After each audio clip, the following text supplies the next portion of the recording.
Hi, welcome to Milford on the Miami, our online newsletter. I'm Councilmember Kim Chamberlain. And I'm Councilmember Ted Haskins. And we are here currently on what used to be Milford, Maine. And we are coming to you today to talk about a new upcoming project, 5 Points Landing. Yeah, and today, Kim, we're going to get into a little bit about the plan and the layout of the park itself, as well as the levy and some of the cost to the taxpayers as well. Looking forward to walking the park. Yeah, it should be a fun day. So Ted, right now we are standing inside the park where we will have several gateways, one being at 5 Points at Main and Lila, and a couple on either Main Street and on the Lila side. Yeah. And it'll be this great green area where people can come in and just enjoy the day. Absolutely. And there's going to be meandering paths with tree line that will provide shade. And also there's swings and Adirondack chairs. And I think somewhere in this area there's going to be the water feature as well, which you've mentioned before. What a great draw that'll be for both the community and people outside the community, and really a crown jewel for the city itself. Yeah. And then in addition to the community involvement or people being able to visit locally, this is the center of both the downtown business district as well as the uptown business district. So whether you want to come here as a family or you just want to take a lunch break when you're working here, it's going to be a great place to come. And it is also part of the Dora, right? So people can grab their beverage at one of the local establishments here and have a really great setting to hang out in and relax as they're making their way either downtown or uptown. Yep. It'll be great. So Ted, right now we're kind of centrally located in the middle of the park. Yep.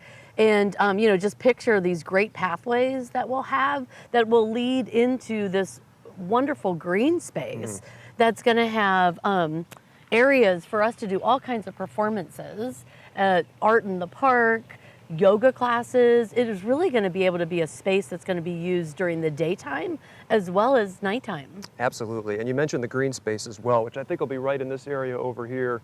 A great opportunity for kids to come on over and chuck a frisbee around or a football, or just to put a blanket down and have a picnic. So a lot of opportunities here for the community, for sure. Right, absolutely. I think just a place for people to come and hang out, and really a great multi-generational space as well. Yep. And we're gonna have all kinds of amenities such as restrooms and a concession stand, and even in the back part, there's going to be an area for a farmer's market. Awesome. Who doesn't love a farmer's market? Oh my gosh, it's the best place to come It and is. gather for community and a way to bring in local farmers and vendors.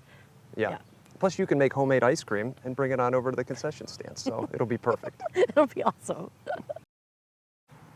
Ted, it's been so fun talking to you this morning about this vision and what is proposed to be on this piece of property.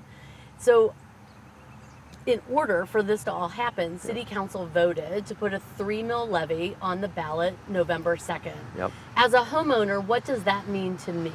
That's a great question. So if you have a home in Milford that's valued at about $150,000, it's going to cost you about $157.50 per year, or about $13.13 a month. Okay, awesome. Yeah. Awesome. And so in order to find out even more specifics, where could I go for that information? Another good question. You can go to the Claremont County Auditor or ClaremontAuditor.org for more information on your specific home. Okay, great. Thank you so much. You're welcome.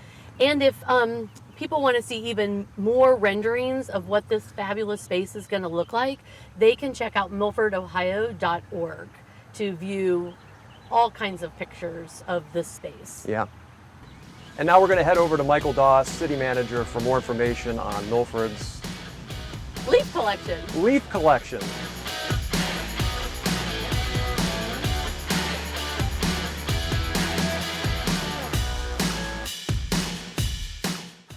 Thank you, Kim and Ted. Great information from you about 5 Points Landing. We encourage all of our citizens to come out and vote November the 2nd. So right now I'm going to talk to you about brush and leaf pickup here in the city. It's getting close to the fall season, so the fall foliage is coming down. It's beautiful, but with fall foliage brings leaves. So we want to talk again about those services today. With brush pickup, we're actually ending our brush season Our brush season typically goes from April to October, where you can leave all of your brush out, and we come and pick that up every Wednesday.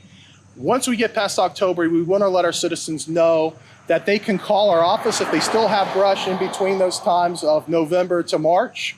They can dial 513-831-7018. That's 513-831-7018 and schedule us to come out. Again, at the end of October, we stop our brush pickup and we go to just calls only. And again, we'll pick that up back in April of next year.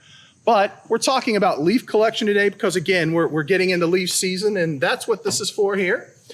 So we start our leaf pickup in October, and that runs from October to the end of December.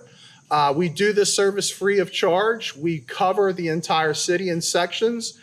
To cover the entire city, it usually takes us about 7 days. So we do ask that as leaves accumulate on the ground and are collected, we ask for your patience while we complete that process and go through that service.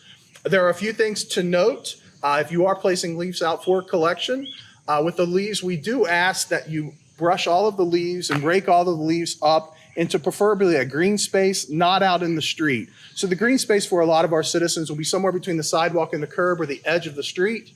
By doing this and not putting those out in the street, the leaves do not collect in our stormwater system and back up our stormwater system, because with the fall, as we all know, being residents of Milford, there's a lot of rain. So we don't want to have our stormwater system blocked up. So we want to ask that you do not keep the pile of leaves in the street if you can.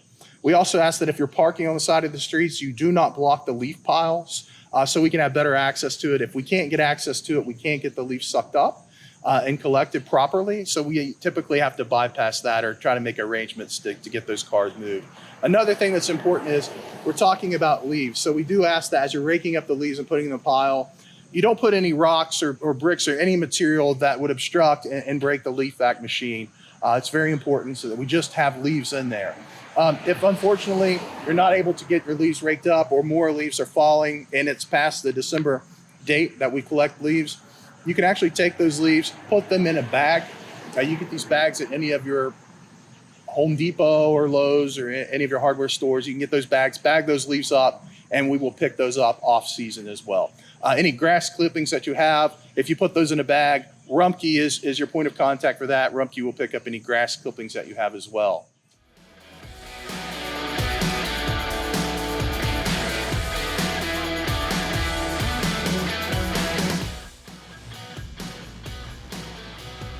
This concludes our latest online edition of Milford on the Miami. I want to thank Councilmember Kim Chamberlain and Councilmember Ted Haskins, as well as our service department, for joining us today to share some great and valuable information. Join us in November when we'll be talking about snow removal, the upcoming holiday season, and other great things happening within our city. On behalf of Mayor Velardo and our City Council, we'll see you next time, Milford.